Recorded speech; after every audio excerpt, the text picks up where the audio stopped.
El tema para hoy.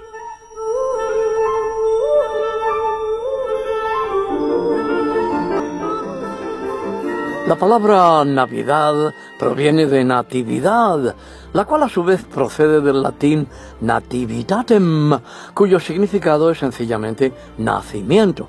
Se trata de una festividad que no tiene lugar en las Sagradas Escrituras, puesto que ninguno de los escritores del Nuevo Testamento la menciona como práctica de las primeras comunidades cristianas, evidentemente. De modo que, claro, si la Iglesia naciente no celebraba esta festividad, pues ¿de dónde nos ha llegado?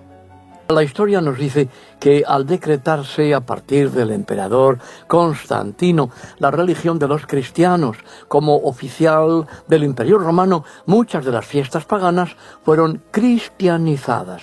Entre ellas hallamos la fiesta de las Saturnalias, celebrada en honor del dios Saturno, patrón de la agricultura, entre los días 17 y 24 de diciembre, culminando con la festividad en honor del dios Mitra, es decir, la celebración del nacimiento del sol en el día 25 de diciembre, Natalis Solis Invicti, el nacimiento del sol invicto, tiempo del solsticio del invierno.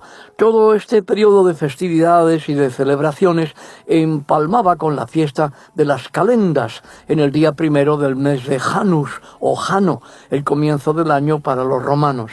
Todo el tiempo de la Saturnalia, el nacimiento del sol y las calendas, se caracterizaba por procesiones, las luces, los adornos de las casas con ramas y hojas de laurel, el intercambio de regalos, los hombres que se disfrazaban de mujeres y las mujeres de hombres, de varones, y se celebraban grandes festines, borracheras y orgías.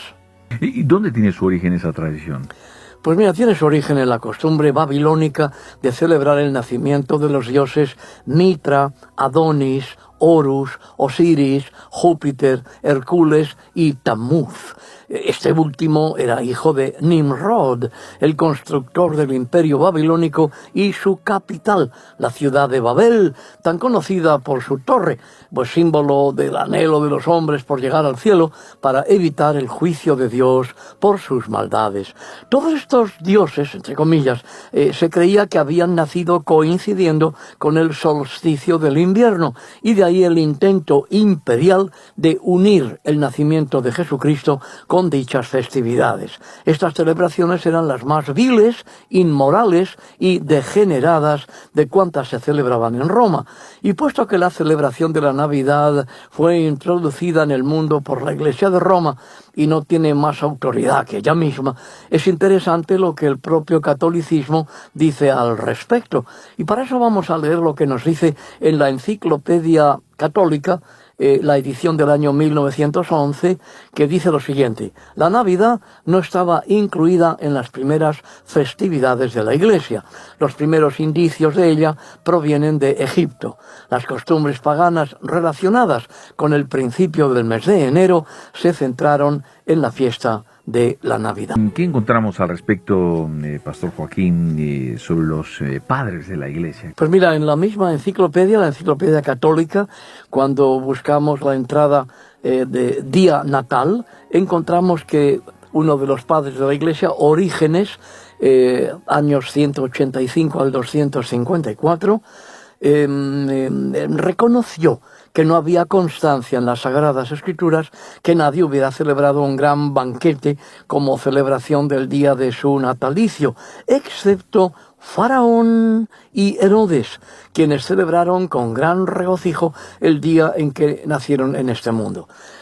Cuando vamos a la Enciclopedia Británica, la edición de 1946, dice que la Navidad, de acuerdo con muchas autoridades, no se celebró en los primeros siglos de la Iglesia cristiana, ya que la costumbre cristiana no era conmemorar la fecha del nacimiento, sino la de la muerte de los hermanos, y de ahí que la Pascua, instituida por autoridad bíblica en el Nuevo Testamento, es conmemoración de la muerte y resurrección de Cristo.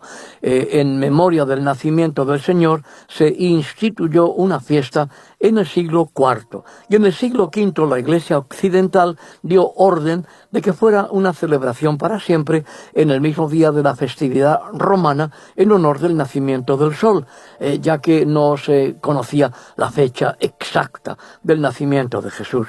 Aquí deberíamos recordar la enseñanza bíblica que se desprende de las palabras de nuestro Señor a través del profeta Jeremías, capítulo 10, los versículos 2 y 3 y 15 y 16. Así dijo el Señor: no aprendáis el camino de las naciones, ni de las señales del cielo tengáis temor, porque las naciones las temen, porque las costumbres de los pueblos son vanidad. Vanidad son obra vana, al tiempo de su castigo perecerán, no así la porción de Jacob, porque él es el hacedor de todo, e Israel es la vara de su heredad. Jehová de los ejércitos es su nombre. Pero ¿cuándo nació Jesús, Pastor Joaquín? Pues mira, en el libro del profeta Daniel, en el capítulo 9 y versículo 27, leemos así: y por otra semana confirmará el pacto con muchos. A la mitad de la semana hará cesar el sacrificio y la ofrenda. Después, con la muchedumbre de las abominaciones, vendrá el desolador hasta que venga la consumación y lo que está determinado se derrame sobre el desolador. Nuestro Señor Jesucristo fue bautizado a la edad de 30 años, según leemos en el Evangelio de Lucas, capítulo 3, y versículos 21 y 22. Aconteció que cuando todo el mundo se bautizaba, también Jesús fue bautizado, y orando, el cielo se abrió, y descendió el Espíritu Santo sobre él en forma corporal, como paloma, y vino una voz del cielo que decía: Tú eres mi Hijo amado, en ti tengo complacencia. Después, Jesús realizó su ministerio público durante aproximadamente 3 años y medio, cumpliéndose así lo que Daniel había profetizado. La semana tiene 7 días y la mitad de la semana son 3 días y medio. Entiéndase, claro, días proféticos. Libro de los Números, capítulo 14 y versículo 34. Conforme al número de los días, de los 40 días en que reconociste la tierra, llevaréis vuestras iniquidades 40 años, 1 año por cada día, y conoceréis mi castigo. Bueno, pues después de sus 3 años y medio de predicación, Cristo Jesús entregó su vida a la edad de 33 años y 6 meses. Después murió el día 14 del mes de Nisan, designación post-exílica del mes de Aviv, primero del año establecido por Dios, mes que corresponde aproximadamente al periodo de mediados de marzo a mediados de abril en nuestro actual calendario gregoriano. Los historiógrafos romanos fecharon los acontecimientos históricos partiendo de la fecha atribuida a la fundación de Roma. El historiador Dionisio el Exiguo, que vivió entre los años 470 y 544 después de Cristo, calculó que en el año 536, que el año 754 de la fundación de Roma fue el nacimiento de Cristo. Sabemos que Herodes murió en el 750 de la fundación de Roma, es decir, en el año 4 antes de Cristo. Y como quiera que en el Nuevo Testamento se nos dice que Jesús nació hacia el final del reinado de Herodes, eso significa que Jesús debió nacer pues en el año 6 o 7 antes de Cristo. ¿Y hay algún otro dato bíblico o histórico sobre lo que estamos considerando? Pues mira, en el Evangelio, según Lucas, en el capítulo 2 y versículo 8, se nos dice que había pastores en la misma región que velaban y guardaban las vigilias de la noche sobre su rebaño. Los conocedores del clima de la tierra de Israel saben que a finales del mes de noviembre los pastores recogen sus ganados por causa de las lluvias y el notable descenso de la temperatura.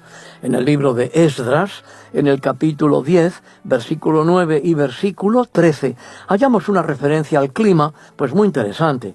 Así todos los hombres de Judá y de Benjamín se reunieron en Jerusalén dentro de los 3 días a los 20 días del mes, que era el mes noveno. Y se sentó todo el pueblo en la plaza de la casa de Dios, temblando con motivo de aquel asunto y a causa de la lluvia. Pero el pueblo es mucho y el tiempo lluvioso y no podemos estar en la calle. Bueno, el noveno mes del calendario hebreo es el mes de Kisleu, que corresponde al mes de diciembre de nuestro calendario gregoriano.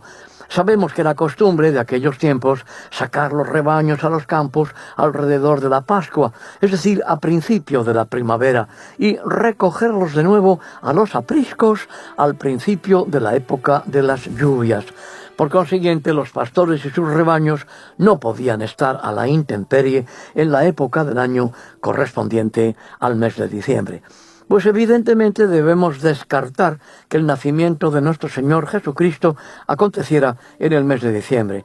Si Dios hubiera querido que supiéramos la fecha exacta del nacimiento de nuestro Señor para que la festejáramos al estilo pagano, pues nos lo habría revelado. Creemos también que cualquiera puede percatarse de que la Navidad, precisamente en este sentido, por su origen pagano, ha degenerado lenta pero progresivamente hasta convertirse de nuevo en una festividad pagana de excesos de comida, bebida y desenfreno. Es decir, las aguas, como siempre, han vuelto a su cauce. Y sabemos cuál es el origen pagano de la Navidad, como hemos estado viendo.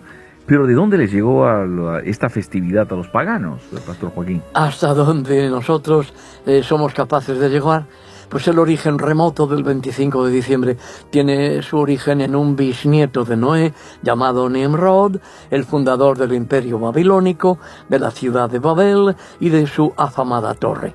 Y otras grandes urbes de la antigüedad. Los babilonios y los asirios fueron los primeros en celebrar un nacimiento en el día 25 del mes de diciembre, concretamente el natalicio de Tamuz, supuesto hijo de Nimrod. La historia nos dice que Ninus, rey de Nínive, cuyo significado es la habitación de Ninus, fue Nimrod. Y en el libro de Génesis, capítulo 10, los versículos del 9 al 12, se nos dice que este fue vigoroso cazador delante de Jehová, por lo cual se dice así Nimrod, vigoroso cazador delante de Jehová. Y fue el comienzo de su reino Babel, Erec, Acad y Calne, en la tierra de Sinar. De esta tierra salió para Asiria y edificó Nínive, Rehobot, Cala y Resén, entre Nínive y Cala, la cual es ciudad grande. ¿Y qué más sabemos de Nimrod, Pastor Joaquín? Sabemos que fue el primer rey que unificó al mundo después del diluvio de los días de Noé en una extensa red de ciudades, es decir, el primero en construir lo que entenderíamos hoy por un imperio, y quien con la construcción de Babel y de su torre desafió a Dios, movido por el espíritu del enemigo de Dios y de los hombres.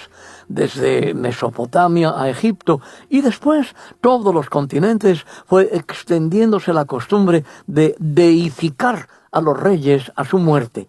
De ahí también que todas las autoridades en el estudio de la arqueología y la mitología concuerden en afirmar que fue en Babilonia donde la idolatría tuvo su origen y que los dioses de los asirios, egipcios, hindúes, griegos, romanos y también las tribus amerindias derivaron de la astrología, todos ellos procedentes del sol al que se dirige el zodiaco. Y según la creencia de los babilonios y los asirios, pues este Nimrod, bisnieto de Noé, había muerto en plena juventud, dejando viuda a su reina Semíramis. La tradición afirmaba que el espíritu de Nimrod voló al sol, quien lo tomó a su cargo, haciéndole inmortal. Y aquí vemos una vez más el origen y los nefastos efectos de la mentira satánica, de la inmortalidad inherente del alma humana. La primera mentira del maligno, registrada en Génesis capítulo 3 y versículo 4. Entonces la serpiente dijo a la mujer: no moriréis. Mientras tanto, y hasta nuestros días, millones creen que el hombre posee un alma inmortal inherente a su propia naturaleza, es decir, por derecho propio, olvidando o desconociendo que la palabra de Dios afirma claramente que la inmortalidad no es humana, sino divina. El apóstol Pablo, escribiendo a Timoteo en su primera carta a Timoteo, capítulo 6, versículos 14 al 16, le dice así: que guardes el mandamiento sin mácula ni reprensión, hasta la aparición de nuestro Señor Jesucristo, la cual a su tiempo mostrará el bienaventurado y solo soberano, Rey de reyes y Señor de señores, el único que tiene inmortalidad, que habita en luz inaccesible, a quien ninguno de los hombres ha visto ni puede ver, al cual sea la honra y el imperio sempiterno. Amén. ¿Y cuál fue el desarrollo posterior de la leyenda de Nimrod? Todavía queda, ¿no? Sí, claro. Nimrod llega a convertirse en Bel-Samán, es decir, el señor del cielo, el dios Sol. Semíramis, según la leyenda, quedó embarazada, afirmando que no había sido por contacto humano, sino que el espíritu de Nimrod era quien había entrado en su vientre a través de un rayo de sol. Así nacería Tamuz el día 25 de diciembre. Tamuz no solo fue adorado por los pueblos paganos, bajo distintas advocaciones, sino que también lograría engañar al propio pueblo de Dios, como se desprende del texto del profeta Ezequiel en el capítulo 8, donde se nos relata cómo la mano del Señor se posó sobre el profeta para mostrarle las grandes abominaciones que se hacían en Jerusalén. Ezequiel capítulo 8, versículos 13 y 14. Me dijo después: vuélvete aún, verás abominaciones mayores que hacen estos. Y me llevó a la entrada de la puerta de la casa Jehová, que está al norte. Y he aquí mujeres que estaban allí sentadas endechando a Tamuz. De modo que aquí tenemos claramente cómo el pueblo de Israel fue también engañado. Para los primeros habitantes de la tierra, después del diluvio de los días de Noé, nos encontramos con que Nimrod fue el primer emperador del mundo, su esposa Semíramis y el milagroso nacimiento de su hijo Tamuz, hijo del sol, constituyeron la primera Trinidad pagana, obra de Satanás que siempre trata de imitar y oscurecer lo revelado por Dios. Imitador y suplantador por excelencia. Esto mismo será lo que obrará el maligno, Dios le reprenda, al final de los tiempos, con el falso profeta, la bestia y su imagen. La leyenda también afirma que cuando Semíramis murió, su espíritu voló a la luna, convirtiéndose en la madre de los dioses y siendo declarada reina del cielo. Cuando Tamuz murió, la leyenda afirma que su espíritu voló a la estrella del este, es decir, a Venus, y que en la primavera aparecía toda la familia unida en los cielos. Y de esa manera fue como en los siglos IV y V de nuestra era, mientras los paganos del mundo romano se convertían al cristianismo constantiniano, muchos por decreto llevaban consigo las creencias ancestrales con todas sus costumbres, cubriéndolas con los nombres cristianos con los que nos han llegado hasta nuestros días. Ahí radica el origen de la imagen de la madre y el hijo, especialmente en los motivos navideños. Wow, realmente Después de saber esto da un poquito de cosa, ¿no? Y sabemos que hay personas, cristianos sobre todo, ¿no? Que se sienten un poco mal al conocer todos estos datos históricos, que son pura historia, digamos, pura historia, pura y dura historia. Eso es lo que quiero decir. ¿Qué podemos y qué debemos hacer frente a ello? Pues sí, sí hay hermanos que se sienten, como decir, ofendidos al conocer estos datos históricos constatables. Pero nuestro Señor nos insta en las Sagradas Escrituras a difundir la verdad siempre. Isaías capítulo 58 y versículo 1. Clama a voz en cuello, no te detengas, alza tu voz como trompeta y anuncia a mi pueblo su rebelión y a la casa de Jacob su pecado. Vemos pues que el origen de la Navidad está en la antigua Babilonia. Jesús de Nazaret, el verdadero Mesías sufriente, el que vendrá en el gran día de Dios como Mesías triunfante, no nació el día 25 de diciembre. Los apóstoles y las primeras comunidades cristianas jamás celebraron el natalicio de Jesús de Nazaret. Tampoco hallamos en la Biblia ningún mandato de celebrarlo. Después, siguiendo el largo curso de los siglos, han venido acumulándose muchas tradiciones que nada en absoluto tienen que ver con el verdadero sentido del nacimiento de nuestro bendito Señor y Salvador Jesucristo. Los troncos navideños, los árboles decorados, los belenes, Santa Claus, San Nicolás, los tres Reyes Magos, las piñatas, el muérdago y la hiedra, y un largo etcétera en manos del mercantilismo y sus redes sobre los más incautos. ¿Y qué nos puedes decir, Joaquín, sobre el Año Nuevo, la celebración? Bueno, debemos también, claro, a la Roma pagana, la celebración del Año Nuevo en el primer día del mes de enero. Durante el primer siglo antes de Cristo, el emperador romano Julio César confeccionó un nuevo calendario conocido como calendario juliano. El anterior al actual gregoriano. En él se designaba el mes de enero como la fecha para comenzar el año. Julio César fue quien oficializó el nombre del primer mes del año en honor del dios Janus, considerado por los romanos como el dios de las puertas y los portales. De él nos ha llegado la voz enero, el portugués janeiro, el inglés January, etc. Para los romanos, Janus era el dios que cuidaba las puertas del cielo y de la tierra, y por eso lo pintaban pues con un rostro con dos perfiles, uno mirando en una dirección y el otro en la opuesta, lo que simbolizaba la despedida del año transcurrido y la bienvenida del año venidero. Además, sostenía en su mano derecha una gran llave con la que se suponía que cerraba la puerta del año pasado y abría la puerta del año nuevo, y en su mano izquierda sostenía un gran cetro que simbolizaba su poder. ¿Y cómo era esa celebración? Pues la celebración del comienzo del año en honor del dios Janus, enero, consistía en un gran festival ante las puertas del templo dedicado a su culto, con procesiones en su honor, festines y danzas, regalos especiales para el emperador y los altos dignatarios del imperio, intercambio de regalos entre amigos y familiares en señal de buenos augurios. Y de ahí nos ha llegado la costumbre pagana y supersticiosa de desearse buena salida y mejor entrada del año. Wow. ¿Y cómo se ocupó Dios de encargarnos contabilizar los años con el comienzo del calendario? Pues mira, sí, efectivamente, nuestro Señor nos ha dado el comienzo del año para el primer día del mes de Abib, que después del exilio 586 a.C.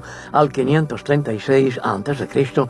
fue denominado Nisan, una voz de origen acadio, concretamente la voz Nisanu, y esta a su vez pues raíz sumeria del vocablo Nisag, cuyo significado es retoño, primer brote, que comienza su cuenta a partir de la salida de las tribus hebreas y otros pueblos que salieron con ellos, dato frecuentemente olvidado, pues de debajo de la esclavitud del imperio faraónico egipcio. Éxodo capítulo 12, versículos 37 y 38. Partieron los hijos de Israel de Ramesés a Sucot con 600.000 hombres de a pie, sin contar los niños. También subió con ellos gran multitud de toda clase de gentes y ovejas y muchísimo ganado. Éxodo capítulo 13, versículo 4, vosotros salís hoy en el mes de Abib. La voz original Abib contiene básicamente el mismo significado que el nombre posterior, Nisan, es decir, Abib, espiga verde. Es mencionado por primera vez en el libro de Éxodo, capítulo 12, versículos 1 y 2, donde dice la palabra que habló Jehová a Moisés y a Aarón en la tierra de Egipto, diciendo: este mes os será principio de los meses. Para vosotros será este el principio de los meses del año. Deuteronomio 16:1. Guardaréis el mes de Abib y haréis Pascua al Señor tu Dios, porque en el mes de Abib te sacó Jehová tu Dios de Egipto de noche. Abib podría traducirse pues por primavera, voz derivada de la lengua de los fenicios, de quienes viene también el alfabeto hebreo, y cuyos nombres para los meses del año provienen de terminología relacionada siempre con la agricultura y el clima. Durante el mes de Abib tenía lugar la cosecha de las espigas de cebada, que ya habían madurado, seguida, semanas después, por la siega del trigo. Y con la designación post-exílica de Nisan aparece este mes en Nehemías capítulo 2 y versículo 1. Sucedió en el mes de Nisan que en el año 20 del rey Artajerjes, que estando ya el vino delante de él, tomé el vino y lo serví al rey. También lo hallamos en el texto del libro de Esther, capítulo 3 y versículo 7. En el mes primero, que es el mes de Nisan, en el año 12 del rey Asuero, fue echada pur, esto es suerte, delante de Amán, suerte para cada día y cada mes del año, y salió el mes 12, que es el mes de Adar. De modo que Nisan cuenta siempre con 30 días y deberá coincidir siempre con el principio de la primavera boreal, determinada por el equinoccio vernal, el del día 21 de marzo, en que el día y la noche tienen la misma duración, y con dicha finalidad y para que la festividad de Pesaj, la Pascua, se celebre en el mes de Nisan, en el 14, según el precepto bíblico, decidían en el Sanedrín, por esas fechas, si decretar o no el embolismo del año, agregando al calendario un segundo mes de Adar y postergar así el comienzo de Nisan y la celebración de la Pascua en un mes. Realmente es magnífico este tema. Yo creo que no lo terminaríamos, Pastor Joaquín, porque hay muchas cosas que se quedan en el aire, pero a mí me gustaría preguntarte una clave, y es precisamente el número 14. ¿Crees, Pastor Joaquín, que una celebración familiar está en contra de los designios de Dios frente a todo esto que hemos escuchado? Absolutamente no. Juntarse la familia, ¿cómo no? Y celebrar el nacimiento de Cristo, caramba. Porque no celebramos que Cristo nació el 25 de diciembre, sino que en el 25 de diciembre celebramos que Cristo nació. Podría escogerse cualquier otra fecha del año, o como me enseñó un profesor a mí, cada día del año, cuando celebramos que el Señor ha venido a nuestro corazón porque le hemos rendido nuestra vida, ese día es Navidad. Pero bueno, si en estos momentos no podemos ser un gran número de familiares o de amigos los que nos reunamos en torno a una mesa en alguna fecha señalada, vendrán otros días, podemos tener la seguridad. A mí me gustaría terminar invitando a todos los queridos hermanos, amigos, hermanas, oyentes, a considerar una cosa que quizás nos pasa inadvertida, o por lo menos algunos. Cuando el pueblo hebreo fue maltratado en los días del imperio faraónico egipcio, un plan de exterminio de niños, el maltrato y la explotación inmisericordia de las tribus hebreas, el clamor de aquellos hombres entró en los oídos del Señor de los ejércitos celestiales. El Señor tocó el corazón del faraón. Muchas veces el corazón, al rechazar la palabra, fue endureciéndose. Y el Señor no tuvo más remedio que enviar una plaga y después otra y otra y otra más. La palabra pandemia no está en el vocabulario, en el léxico de la Biblia, pero una plaga es una pandemia y una pandemia es una plaga. Y en nuestros días vemos campamentos a la intemperie de hombres, mujeres y niños a quienes las cristianísimas naciones occidentales han cerrado las puertas para que se mueran. Vemos, si es que somos conscientes, los cientos o los miles de hombres, mujeres y niños que perecen ahogados en nuestro Mediterráneo tratando de llegar a un mundo que ofrece una vida mejor, una vida más digna. ¿O qué decir de hombres que vemos reducidos al nivel de simios encaramados a verjas dotadas de concertinas que quieren llegar donde tú y yo vivimos, donde nuestros hijos ahora están recibiendo el bombardeo de los juguetes electrónicos y maravillosos que nos presenta la televisión? Y pensamos que los oídos del Señor de los ejércitos están cerrados. Pensamos que ese clamor no ha penetrado en los oídos del Dios Altísimo. ¿Acaso hemos olvidado que Dios es el mismo, que no hay en él cambio ni mutación, y que Jesucristo es el mismo ayer, hoy y por los siglos?